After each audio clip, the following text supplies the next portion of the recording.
नमस्कार, मी Gautam Kamble. GK news मराठीमध्ये आपलं सर्वांचं स्वागत. तुम्ही पाहत आहात मराठवाड्याच्या कुशीतलं जीके न्यूज मराठी. आता घेऊ विविध क्षेत्रातील राजकीय, सामाजिक, आर्थिक, कृषी आणि क्रीडा व तसेच शैक्षणिक विषयी घडामोडींचा आढावा. चला तर वळूया पुढील बातमीकडे. आता बातमी आहे आंदोलनाची, पाहूया सविस्तर. मराठी साहित्य संमेलनाच्या मंचावर नीलम गोरे यांनी उद्धव ठाकरे यांच्यावरती केलेल्या वक्तव्यावर संजय राऊत यांनी गरळ ओकल्याने शिवसेना शिंदे गटाचे आमदार प्रकाश सुर्वे यांच्या नेतृत्वात आज दहिसर येथे संजय राऊत यांच्या प्रतिमेला जोडे मारो आंदोलन करण्यात आले. शिवसेनेच्या महिला कार्यकर्त्यांनी संजय राऊत यांच्या छायाचित्राला चपलेचा हार घालून जोडे मारून निषेध व्यक्त केलाय व त्याचे छायाचित्रही पायदळी तोडवण्यात आले. Bureau report, GK news, Mumbai. यांच्या विरोधात वादग्रस्त केलेला आहे, यावर आज तुम्ही जोडे मारो आंदोलन करण्यात आलं. नीलम गोरे कित्येक वर्ष आपल्या सभागृहाच्या उपसभापती आहेत. एक महिलांचं नेतृत्व करण्याची क्षमता त्यांच्याकडे आहे आणि त्यांचा एक आवड आहे आणि त्या महिलांचं नेतृत्व करतात.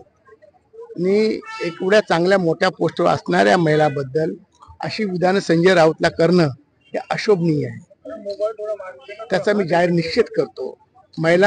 छत्रपती शिवाजी महाराजांनी महिलांचा नेहमी सन्मान केलेला आहे आणि हा संजय राऊत हा कुठल्या याचा समजायला मार्ग नाही. तो काही बडबडत असून मला वाटतं का तो वेडा झालेला आहे. त्याला ठाण्याच्या हॉस्पिटलमध्ये आपण ऍडमिट केला पाहिजे असा माझा सल्ला आहे.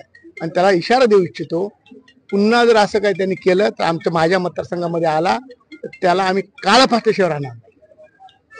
नक्की जर आज पाहिलं तर आज मराठी भाषा दिवस आहे, यावर तुम्ही मला फार आनंद आहे की मराठी भाषेला भाषेचा दर्जा दिलेला आहे. पंतप्रधान मोदी, एकनाथ शिंदे साहेब आणि प्रयत्न करून हे काम केलेलं आहे. गेली कित्येक वर्ष या बाबतीत तसं घडलं नव्हतं, हे घडलेलं आहे. त्याबद्दल मनापासून अभिनंदन आहे. आणि मराठी भाषा ही आता याच्यापेक्षा आणखी सुदृढ झाली पाहिजे, सुदृढ होईल याची मला खात्री आहे. कायदा सुव्यवस्थेचा एक प्रश्न पडलेला आहे. महिला आता सध्या घाबरलेल्या आहेत. पुण्यातल्या स्वारगेटच्या आता ही घटना घडलेली आहे त्या महिलासोबत, यावर तुम्ही कसं पाहता? आमचं सरकार हे महिलांचं संरक्षण करणारं सरकार आहे. ज्या नराधमाने असं केलेलं आहे त्याला फाशी झाली पाहिजे, ही आमची महिलांतर्फे सर्वांतर्फे मागणी आहे. आणि मध्ये आमचे उपमुख्यमंत्री आमच्याकडे गोविंदाला आले तेव्हा बोलले होते, अशा कृत्य करणाऱ्या प्रत्येकाला फाशी दिली जाईल. आणि मी त्याचा निषेध करून त्यांना फाशी झाली पाहिजे अशी आमच्या महिलांतर्फे मागणी. नगरसेवकाची घटना घडलेली आहे, ह्यामध्ये सुरक्षाला घेऊन काय नियोजन करण्यात येणार आहे का पुढे जाऊन? हा, आता त्याच्या बाबतीत माननीय मुख्यमंत्री देवेंद्र फडणवीस, एकनाथ शिंदे साहेब हे सर्व बसून त्या बाबतीत योग्य तो निर्णय घेणार आहेत. परिवहन मंत्री आमचे आहेत, ते पण सक्षम आहेत, ते सुद्धा याच्या बाबतीत योग्य तो निर्णय घेतील आणि महिलांना जास्तीत जास्त सुरक्षा कशी पुरवली जाईल याच्याकडे प्राधान्य देतील. तुम्ही पाहत आहात महाराष्ट्राच्या कुशीतलं जीके न्यूज मराठी. सात जनतेची, भूमी महाराष्ट्राची.